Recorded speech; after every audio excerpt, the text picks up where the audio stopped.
الصلاة خير من النوم۔ السلام علیکم ورحمۃ اللہ وبرکاتہ۔ پیارے دوستو، اللہ رب العزت نے انسان کو پیدا کیا، اس کے لیے نظام کائنات کو ترتیب دیا، آسمان کو پانی برسانے پر معمور کر دیا، جبکہ زمین کو پابند کر دیا کہ وہ اپنے پیٹ میں سے ہر سال طرح طرح کی سبزیاں اگائے، درختوں کو سایہ اور پھل اور آکسیجن اور پھول دینے پر پابند کر دیا۔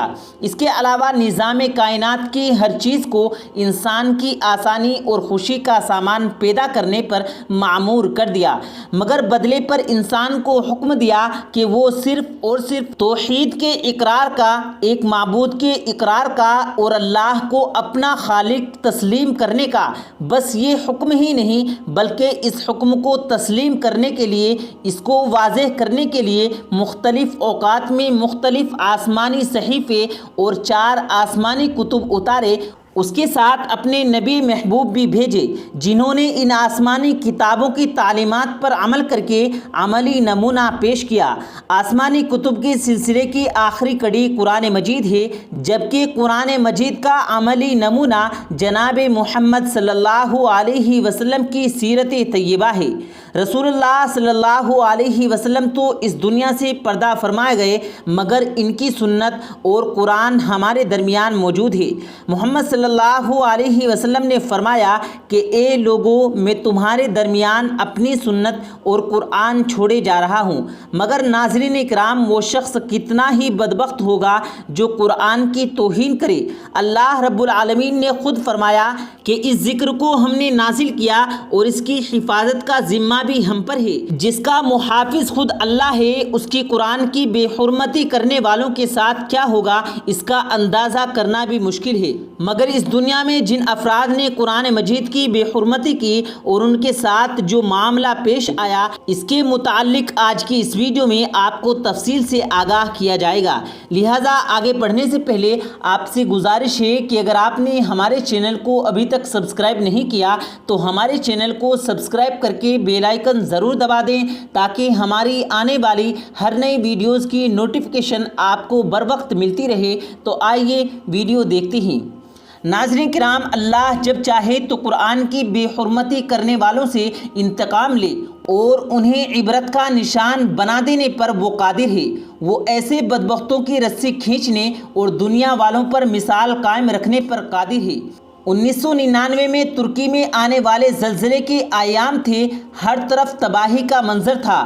اس زلزلے کے اسباب تو اللہ ہی بہتر جانتا ہے، مگر جو انسان نے دیکھا کہ ترکی کے سمندر کے ساحل پر ایک فوجی چھاؤنی میں شراب اور الفت کی محفل جاری کی۔ اس محفل میں اسرائیلی جنرل، امریکی فوجی اگدران اور ترکی کے 30 زائد فوجی جنرل موت کو بھلا کر دین سے بیزار ہو کر شامل تھے اور کچھ اہم امور زیر بحث تھے۔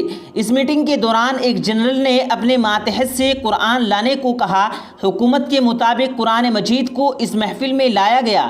اس بے حیائی اور بدکاری کی مجلس میں جہاں یہودی عورتیں برہنہ رقص پیش کر رہی تھیں، کہا گیا کہ قرآن کو پڑھو، اور اس فوجی ماتحت نے جو آیات پڑھی تو کہا گیا کہ اب ان کا ترجمہ بھی سناؤ۔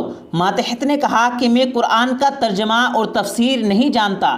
اس پر ظالم فوجی جنرل نے اس کے ہاتھ سے قرآن لیا اور قرآن کے اوراق کو پھاڑ کر ناچ گانا کرنے والی کے قدموں میں پھینک دیا اور کہا کہ وہ اللہ کہاں ہے جس نے اعلان کیا تھا کہ اس ذکر کو ہم نے اتارا اور ہم ہی اس کے محافظ ہیں۔ آج آئے اور اپنے اس قرآن کو اس بے عزتی اور بے حرمتی سے بچا لے۔ وہ فوجی ماتحت جو پہلے قرآن پڑھ رہا تھا، وہ اس منظر کو برداشت نہ کر سکا اور روتا ہوا اس چھاؤنی سے باہر نکل گیا۔ اردن کی اخباری رپورٹ کے مطابق اس نے دیکھا کہ چھاؤنی کے اوپر ایک سرخ روشنی موجود ہے، جبکہ آس پاس اندھیرا چھایا ہے، اور اسی وقت سمندر کے اندر ایک زوردار دھماکہ ہوتا ہے اور ساحل پر موجود یہ چھاؤنی